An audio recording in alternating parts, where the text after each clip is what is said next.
जय श्री कृष्ण दोस्तों। आज की कहानी का शीर्षक है भूत का कुआं।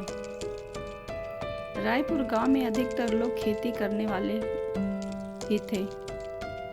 पूरे गांव में सिर्फ 2 ही कुएं थे जिनमें लोगों को पानी मिलता था।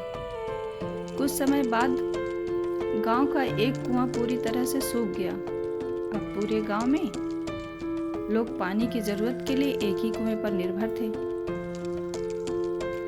दूसरे कुएं में पानी भरते भरते लोगों को लगा कि कुएं में कोई भूत रहता है। जब गांव के किसान कुएं से पानी भरते थे तो उन्हें अजीब सी आवाजें सुनाई देती थी। खेती करने वाले पुरुषों को पत्नियों को डर लगने लगा। डर के मारे कुएं के आसपास भी नहीं भटकती थी।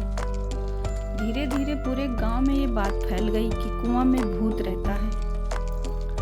अब रात के समय कोई भी कुएं के आसपास भी नहीं जाता था। इसी बीच गांव का एक बच्चा कहीं खो गया। काफी ढूंढने के बाद भी बच्चा नहीं मिला तो कुछ लोग कुएं के पास बच्चे को देखने के लिए गए। वहां पहुंचे लोगों ने बच्चों को कुएं के अंदर मरा हुआ पाया। अब एक तो कुआं पानी से खराब हो गया और दूसरा बच्चा कैसे मरा, इसको लेकर गांव के सभी किसान परेशान थे। सबने एक दिन मिलकर नया कुआं खोदने की सोची।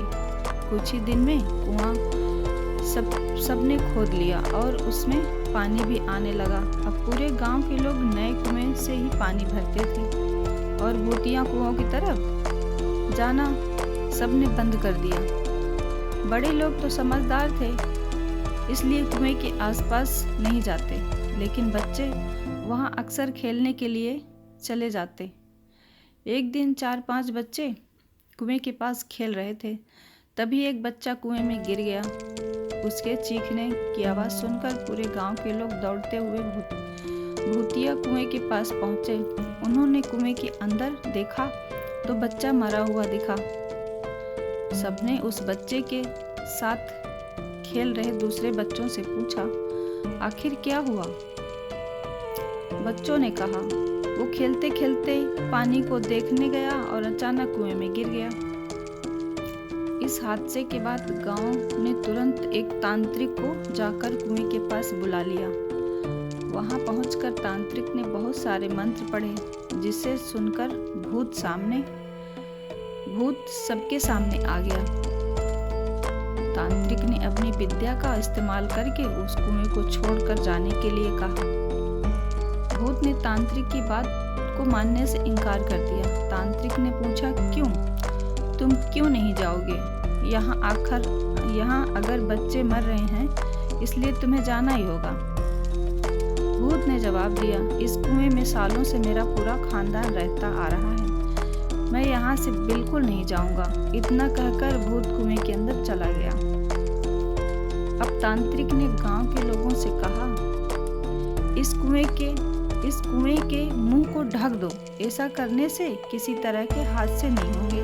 ये सुनते ही गांव के मुखिया ने तुरंत काम शुरू करवा दिया। दूसरे दिन कुएं के मुंह पर जाली लाकर पूरी तरह से रेत और सीमेंट से पक्का ढक्कन बना दिया और उसे ढक दिया गया। अब सारे गांव वाले खुशी खुशी रहने लगे। उस दिन के बाद गांव में ऐसे किसी घटना नहीं हुई और भूत कुएं के डर से लोग मुक्त हो गए। इस कहानी से हमें यही सीख मिलती है, किसी भी परेशानी से हार नहीं माननी चाहिए। किसी न किसी तरीके से उस परेशानी से बाहर निकला जा सकता है। ये कहानी से यही हमें सीख मिलती है। आप सबको ये कहानी पसंद आए तो कमेंट करके बताइएगा। आपके आसपास भी ऐसी घटनाएं आपने कभी सुनी हो भी बताइएगा। शुक्रिया। Thank you. Have a nice day.